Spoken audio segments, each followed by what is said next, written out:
LINAK podcast with conversation exploring the latest research and innovation behind actuation solutions. We're improving people's quality of life and working environments through smooth and reliable movement. My name is Gabe Duverge, and you're listening or watching part 2 of this Work from Home Ergonomics series. I'm lucky to have Dr. Benden and Martha Parker from Texas A&M University, the Ergo Center there, to continue our discussion on the importance of ergonomics in the home office given this current set of events. I want to thank everyone for joining us and spending even more time with us. In part 2, we wanted to discuss specifically how we can bring the knowledge of ergonomics from the workplace into our home offices. But before we dive into that, let's take a big picture look at the situation. And I'm sure you guys are talking a lot about home offices these days, given so many of us are working from there. How many people are currently working from home due to COVID-19? And how many people do you think will continue to work from home even after the effects of the pandemic, return to a normal we're more used to? Sure. Well, of course, before the pandemic, we were running around 5% of U.S. workers were truly full-time home workers working remotely from home. And another 25% identified as partial. So they had some days that they were, flexibly able to work from home, work on the road, work from an office, traditional office. Today, we're running closer to 50% are working from home, and there's another 25% in flux that are also some sort of combination. So, depending on the city, state, urban, rural, of course, now, unfortunately, we have a pandemic, country, we could be upwards as high as 70% today. I don't think that'll last. I think we will, as you can tell, I'm in my office on campus. We're back to school and back to work. And students are, the parents are dropping off students right now on campus to start up school next week. So I think that we're going to see those numbers dial back. But even here on campus, for people that we would consider able to do their job remotely, we're encouraging them to still stay remote as much as possible and only come into the office when they really need to. And so you will see a variety over the next few months. And of course, a lot of it will depend on how the numbers play out with the infections. But I do believe that we are going to see this trend of people working from home stay fairly high. Some estimates right now are that we could end up with over 20% just full-time working from home. Again, that compares to, the 5%. So that's a big jump. That's a big change in the landscape. Definitely. And to put it in a little bit different context, I've seen projections that 80% of the employees that can, so the people that are working in the grocery store, the healthcare workers, all those kind of essential people who have to be at their workplace, right? Not counting those people. So 80% of the people that can will work from home some. Right? Could be a day, could be a whole time, could be half time, could be 1 week on, 1 week off, whatever. But 80% of those that can will. And I think that's an astounding number just from the context of, and I think Dr. Benden's going to get into this. He talks about seamlessness between your office environment and your home or your remote environment. And when you're looking at such a large swath of the population going back and forth, you've really got to have that down. What is that seamless thing you talk about, Dr. Benden? Yeah, so the concept there is just to be able to take the person and, move them from their traditional office they've been used to into a home or a remote location. And, if you were to put blinders on them and Gabe, for people with young children like you might need to put something over their ears too. But, they could just look at their monitor, their desk, their keyboard, their mouse, their phone, their chair, it would all be the same. I mean, it would fit like a glove. It would all be for them. It would be the things, the products that adjust and adapt and work for them to help them do their work. And again, it would be like an old friend, right? It'd be very comfortable that they would know where everything's at. They could kind of, do it with their eyes closed. And right now, when we have people working on ironing boards at home, kitchen counters with boxes, shoe boxes.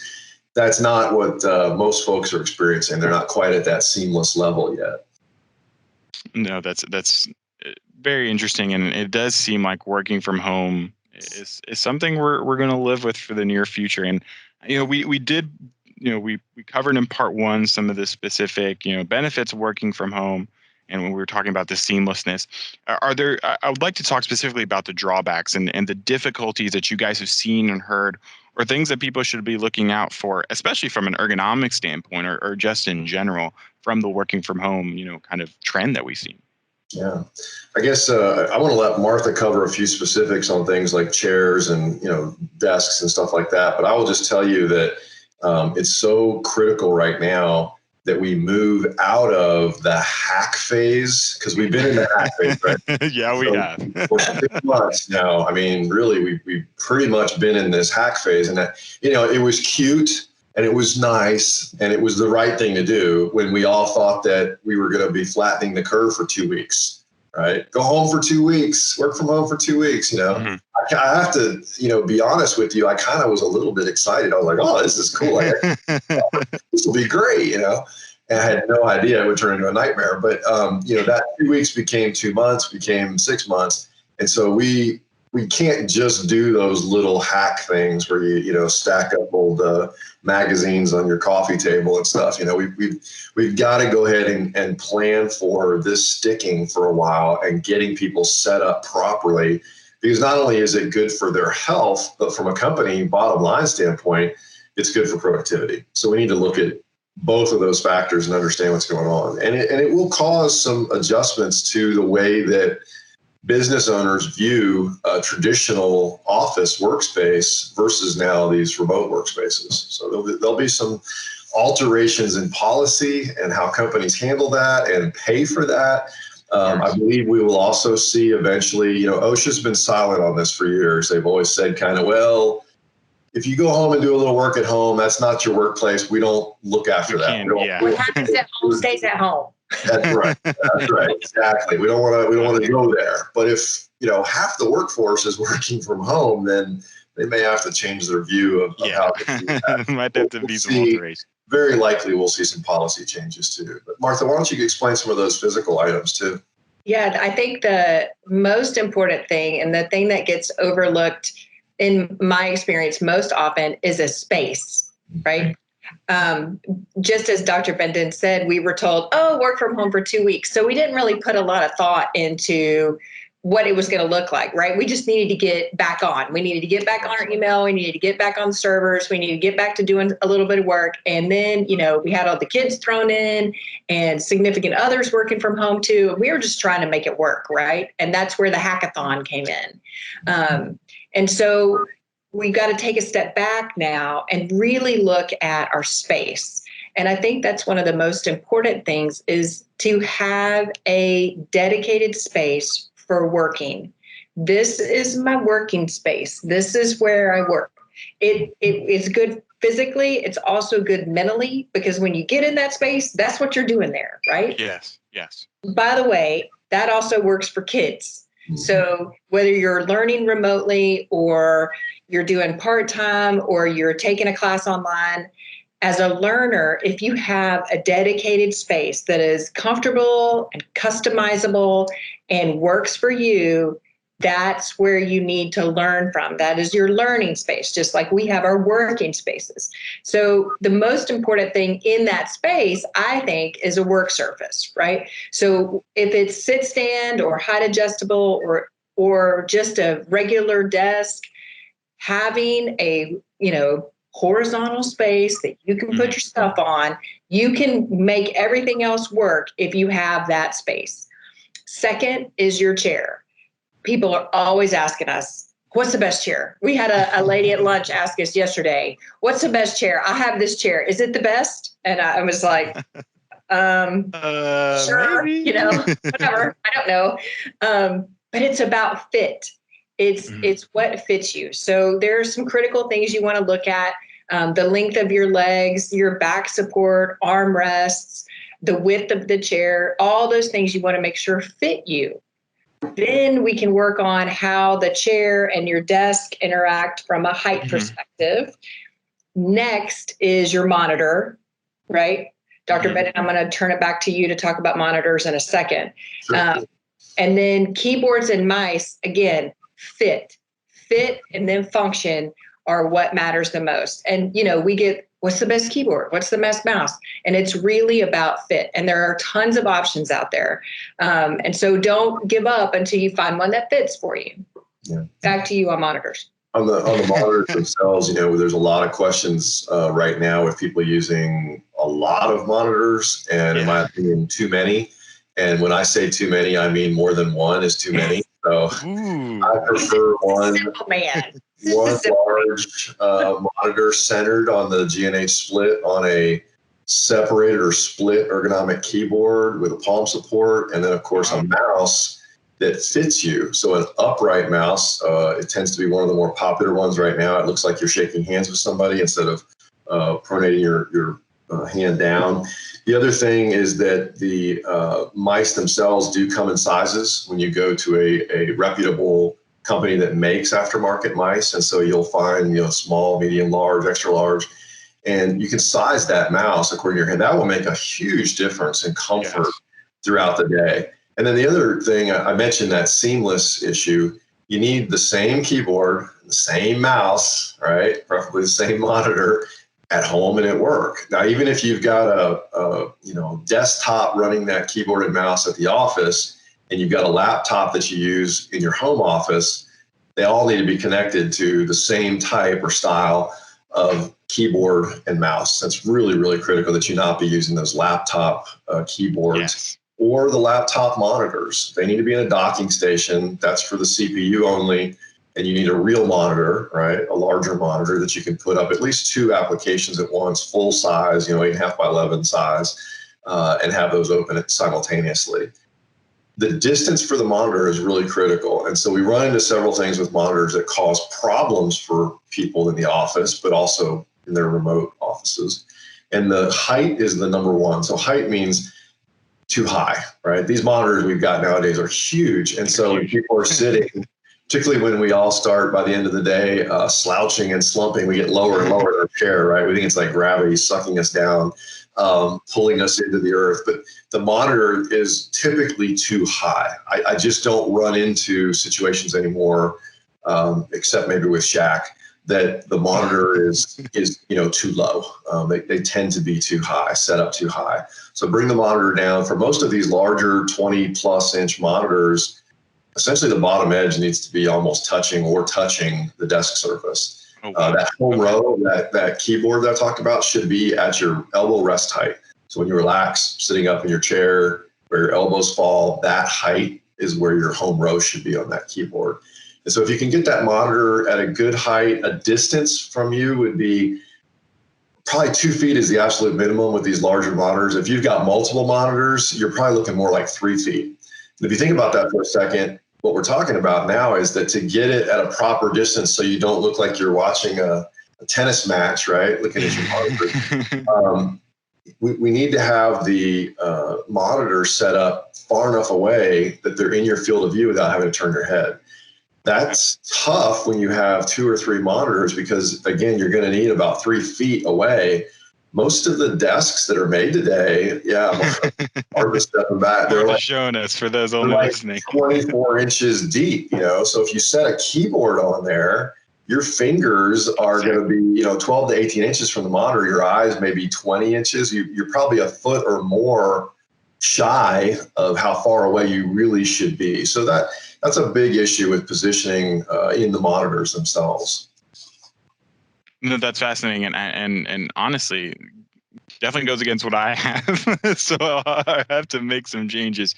But I think what you mentioned specifically about the laptop and kind of bringing the seamlessness is something I'm sure a lot of listeners, myself, can really identify with. The first thing I purchased when I realized I was going to be at home for a long time is I got one of the docking stations. I bought a USB-C dock so I could plug it into the monitor I had, and it definitely did wonders. So if you're 5-6 months in and still doing that, I will change your workstation. I promise you. Of the hackathon. Do that now because it will help you definitely. And I know as I mentioned, I work in the LINAK. I have a sit-stand desk, and that's definitely one of the other things I missed at home. Being able to have that option to sit was a huge adjustment. So for those of us who are still at home, do you guys have any recommendations specifically for ergonomics that people, you guys talked about the equipment, but is there any kind of physical kind of things that people could be doing to kind of help out the ergonomics situations, make their comfort a little better? Yeah, I think some of the environmental considerations are really important. So, noise is critical, and in the home, it can be a challenge. So, Yeah. a good set of both ear noise canceling headphones. So you're using a single ear, Gabe, which works well in a grown up space. Oh, there's the other one. So I like to listen. In a It helps me when I'm talking. you can get away with one over the ear or in the ear, or you can just use a speakerphone or whatever. But when you've got other family members and pets and children, you in a tighter space, you really need something that goes over the ears, both ears, noise canceling. And again, that space Martha talked about is really important. We're finding people working from their cars and their driveways. Gosh, yeah. Working from their RVs and motor coaches to just parked in the driveway or out back or whatever. But it's that extra space. We're seeing a lot of conversions of the garage to an office. Mm-hmm. And that's been something that's been interesting. In fact, there's a company that started up in Dallas, and that's all they're doing. And they're just slammed. And of course, we're seeing people who have maybe more limited space or don't have a garage or really need a garage for something else. Maybe it's already full of stuff like most Americans, not cars. And they're converting things like their entryway. So maybe you've got this really nice, 10 by 10 grand entryway, and people are just, walling it up, putting in a door, some soundproofing, some connections, and that, becomes the spot. Because let's face it, only the UPS and FedEx people are coming to the door anymore, right? So, it makes it a little bit better use of the square footage you've got in your home. So those are some of the things we're seeing. I think the indoor air quality in the homes is really important. We mentioned that in the last talk, but it's super important to get that fresh air, make sure you're getting outside. So one of the things I tell people all the time is solvitur ambulando. And so what that means is it can be solved with a walk. And so just get outside, take a walk, a little fresh air, a little ambulation, get the blood flowing. It'll really help you with your creativity and focus. And of course, it's great for your whole body health as well. So. I like that walk around thing. There's also, we did a study this past summer that looked at a timing mechanism for standing and sitting and moving and what that looks like, right? And so we looked at the 20 minutes of sitting, the 8 minutes of standing, and then 2 minutes of walking or Latin, whatever that was, ambulatory, whatever. So we did the 20, 8, and 2. And so we found, it was good. Your cognitive function increased a little bit. Your productivity did not decrease for the time that you were away from the computer. Right. And so it's that 28 and 2 is a really good metric to kind of remember. Whether you stand up and talk on the phone, whether you stand up and keep working on the computer using your height adjustable table, whether you stand up and you read stuff, doesn't really matter what you do as long as you're doing something. And then take that 2 minutes to walk around.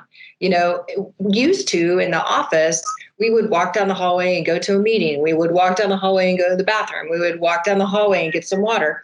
And now we walk across the hall to the bathroom, which, by the way, we now have to clean, right? Yes. And we walk down over to the kitchen, and as Dr. Benden jokes, we have a suntan from the refrigerator light. And so we don't walk as much as we did in the office. So that 2 minutes is really important. Get outside, right? Increase your fresh air component to your own personal body. Get outside, walk around, take the dog, take the kid, do whatever for that 2 minutes. And it's amazing what that next 20 minutes of work on the computer sitting, if you only can sit, will be. You'll be so much more refreshed and able to just hit it and go. And sometimes it feels like, oh, you can't take a break because I'm deep. I've got into my work. No breaks for me. I'm way too important. I work all the time. And It's just not, it doesn't work that way. It's just not the case. Yeah, your brain and your body just say, nope, I'm done. I'm out. So that 28-2 is a good reminder as well. Yeah, I like it. I think if just, the message for folks, especially now that we're starting to invest in our homes more in the right products, those sit-stand desks are so critical. And I tell people, just remember this when you're out, working remotely, just sit less, move more, Yep. just that's all you need to be worrying about. And it's the same with our children too. They really naturally are very physically active, as you see the young ones kind of bouncing around the room. That's how, we were created. We were created to move. And we, as adults, suppress that and train the opposite of that and practice the opposite of that. So, of course, when you ask adults to move, they kind of groan. When you ask little children to sit still, they groan. So we need to sort of learn from the children. It's got to be a little between. Yeah, a little in between. Yeah, definitely. No groaning. It's great. This is great information. And, I'm glad Martha, you mentioned that timing, man, because I was going to ask about that.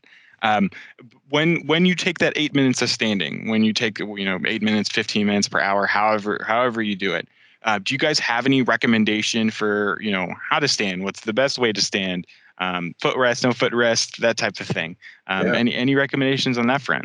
Absolutely. So, we've looked at seating for much longer, unfortunately, as a way to work. But if you go back historically, we were actually on our feet for thousands of years. The chair is a modern invention. Sitting while working, when I was growing up and working in a machine shop, it was an insult, right? Because the old guys would say, "What are you doing?" And I'd say, "Well, I'm working." And they'd say, "No, you're not." I'd say, "What are you talking about?" And they said, "You're sitting down. You're sitting down. You're sitting down on the job." Right? Ever heard that expression? Right. You're a slacker, right? You're not working. You can't work sitting down. So that was more historically, going way back, the typical thought about work, right? Mm-hmm. Now, modern office workers have sort of, man, we've gone all in, right? We've really great sitting, right? And we got our $1,000 ergonomic chairs, and we were dialed in, right? We got ones with buttons and levers and all kinds of stuff. But we need to increase that movement and get up and get more active. And so it's been a struggle to encourage this. The sit-stand desks need to have the same approach. So in seating, we now realize that there are upright and reclined and semi-reclined positions. For standing, there are upright, normal standing, if you want to think of it as standing, feet shoulder width apart, 2 flat feet on the floor. But then there's also standing even a little more comfortably in that position on something like an anti-fatigue mat. There is standing with 1 foot up on a footrest, and then later the other foot up on a foot rail or footrest. And then, of course, there's prop, perch, and lean. And so when I talk about that, what I think about that is leaning is exactly what it sounds like, something almost like a wall that you can sort of just take 5 or 10% of your body weight by leaning backwards and alter your posture a little bit. You unload some of the large skeletal muscles that hold you upright. And then, of course, perching is different, because perching, you're really up on, say, like a round bar stool, right? You're like a bird. You're perched up on top of it. Mm-hmm. And then, of course, leaning is a little bit different when you think about in terms of propping, because leaning was just kind of the thing where you're like against a wall. But propping, you actually have something underneath of your buttocks. And so you've kind of hooked your buttocks on the edge of something. You're taking a lot more of the weight or load off. Right. Maybe 1 foot is still on the floor. 1 foot is up on a rail on that product. And so whether you prop, perch, lean, stand flat-footed, stand with 1 foot up on a footrest, those are different positions you need to occupy while standing. So it's not the 90-90-90 seated, the perfectly, robotic standing still, flat-footed on both feet standing. Those are not it's not a binary choice between those two. There are lots of positions. So the thing for your folks to remember that are tuning in is that the best position you can be in ergonomically to work at your computer is your next one. So the very optimal position, right, is the whole concept of change. It is the next position, because what will happen is when you go through that transition to that next position, that's the secret sauce. That's what's good for us, is the transition, the move. Move more. You occupy, there you go. So, yeah. That's quite helpful. And I think something, we all can take from this. It seems like we've had to come together during these crazy times And we're just, as we've talked about, we're getting past this hackathon. We've made it through this first opening stretch, and we're seeing all these headlines of companies saying they're going to be work from home from 2021. And as we talked about the beginning, people could be working from home for forever. For at least as long as they're in these jobs. So it's important to get this type of ergonomic awareness out so people can work efficiently with the least amount of risk for health and well-being as possible. But of course, life it will continue to throw us curveballs. And as I mentioned in the last podcast, for me, it's my toddler son. And I know a lot of parents are dealing with the same challenges while they're working from home. Do you guys have any suggestions for those of us who have a kiddos, working around and working from home with us? Anyone who's trying to keep their sanity these days and maintain that perfect life balance, running a daycare and an office building in one. Yes. I think a lot of it is about negotiation, right? And we didn't do this until we found out we needed to. And so negotiating with our work, with our workplace, with our manager, with our supervisor, negotiating with our partner, negotiating with our kids if they're old enough to negotiate with. And so changing, and Dr. Benden, it's great to work for him because he's always like, just get your job done. It doesn't matter, when you do it. He hasn't been a stickler for the 8 to 5 or 7 to 4 or whatever. It's, if I needed to work at 5:30 in the morning and then take a break to take care of my kid in the middle of the day and then come back after that kid went to sleep, or, maybe my partner took over cooking dinner and so I could work during that time. It's all about negotiation and being flexible. And everybody being flexible, right? So it's not you taking on that responsibility just for yourself, right? You've got to demand, in a nice way, of course, flexibility from your employer, from your supervisor, from your manager, with your kid if they're old enough, and from the people that you live with. I think that's the step we didn't do because we didn't know that we needed to do it until we were like, I can't do it. And the kids are driving me crazy. We didn't know, we should have thought about this beforehand. But now we know, right? Now we know. That's an important step. That is really important. Yeah, I think that touches on another aspect of this whole process that we're living in right now. This is, when you look historically through things like, sports records, and, you look at one season versus the next, or you look at, how the stock market performed, every so often, maybe every 20, 30, 40, 50 years even, there's a footnote for that year. And for baseball, it might have been a strike year. For the stock market, it might have been a crash of 29, right? There's an asterisk and there's an explanation. And we are living in a footnote right now. This is life in a footnote. And so we have to give ourselves permission, right, to do a little self-care.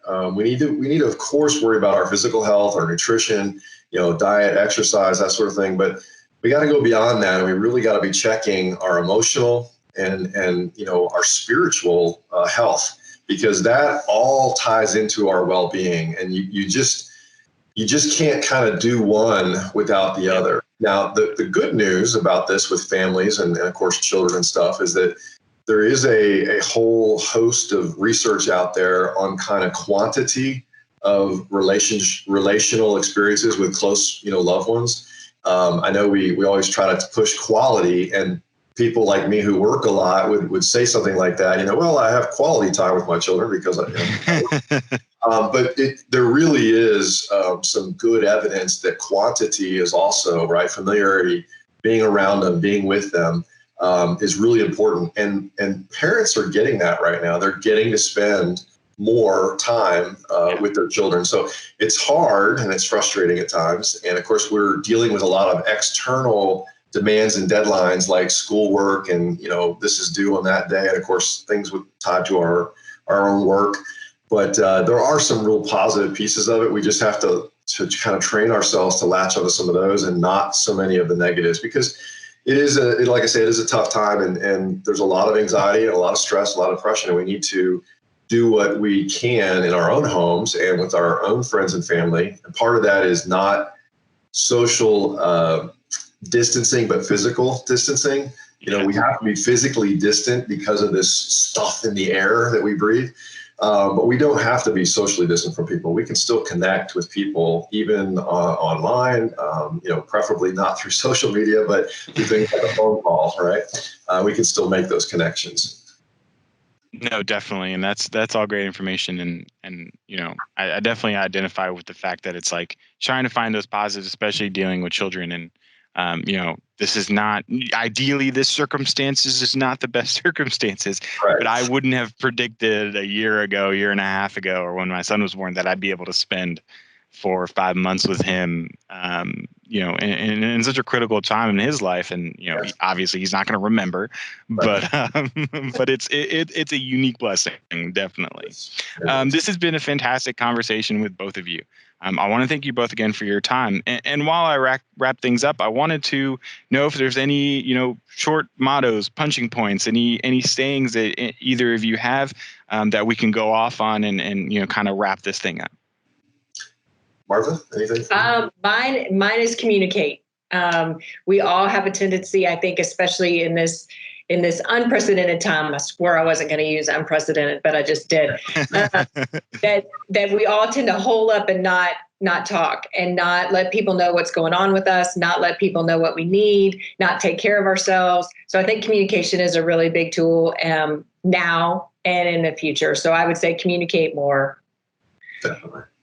And speaking of things to not say, I want to outlaw the phrase "out of an abundance of caution." So I just want that outlawed. Let me delete that email I'm sending. Okay. But anyway, I think that from an ergonomic perspective, some of the things we talked about, sit less, move more, obviously get outside, take a walk. And then finally, make sure that the stuff you're interacting with in your environment fits you. Make sure that it's designed to adjust and accommodate your body shape, size, and your work needs. That's ergonomics. Make that stuff work for you. Definitely. Those are great things to end off on. Thank you so much to both of you sincerely for your time here today. This is the end of part 2 of our work from home ergonomics series. I want to thank everyone who's listening and watching for tuning into another episode of the LINCast. As always, if you'd like to learn more about these design related topics, we have plenty of content for you at LINAK-US.com. We look forward to talking to you next time. Take care.